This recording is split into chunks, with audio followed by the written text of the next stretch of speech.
আমি অনেক মানুষকে ধন্যবাদ জানাবো। প্রথমে বাংলাদেশি যারা সারা পৃথিবীর থেকে সাড়া দিয়েছে, দোয়া করেছে, ভালোবাসা পাঠিয়েছে, তাদের কাছে আমি কৃতজ্ঞ।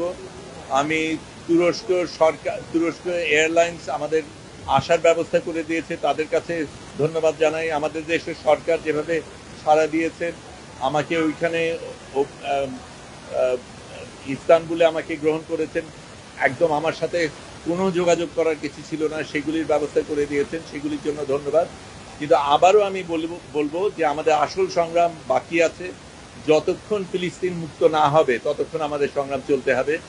আমি যেতে পেরেছি, অনেকে যেতে পারিনি, অনেকে আমার সাথে যোগাযোগ করেছিল, তারা যেতে চেয়েছে।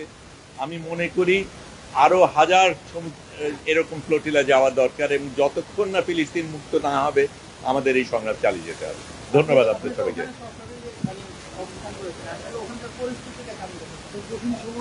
আচ্ছা, কঠিন তো অনেকগুলি জিনিস, এটা ঠিক আমাদের উপর নির্যাতন গেছে, কঠিন সময় গেছে, কিন্তু গাজাবাসীদের উপর যা হয় তার তুলনায় আমাদেরটা কিচ্ছু না।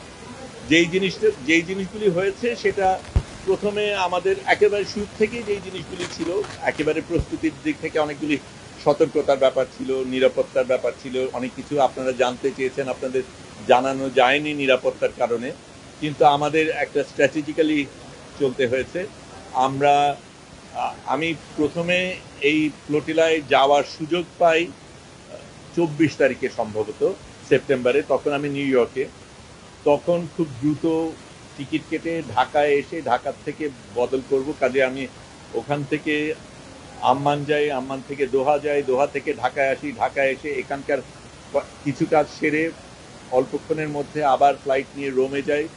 রোমের থেকে আমরা যেখানে যাওয়ার কথা ছিল 28 তারিখ সন্ধ্যার মধ্যে আমাদের ব্রিন্দিসি বোধহয় জায়গাটার নাম, হ্যাঁ ব্রিন্দিসি, ওখানে পৌঁছানো সম্ভব ছিল না ওই সময়ের মধ্যে, কাজেই যেটা করি রোম পর্যন্ত যাই, রোম থেকে আবার রাতের বাস নিয়ে 10.5 ঘন্টা গিয়ে লেচ্ছেতে যাই, সেখান থেকে আরেকটা বাস নিয়ে ট্রেন স্টেশনে যাই, ওখান থেকে ট্রেন যাত্রা করে আরেকটা বাস নিয়ে বাকি পথ হেঁটে ওখানে আমি 29 তারিখ সকালে পৌঁছাই।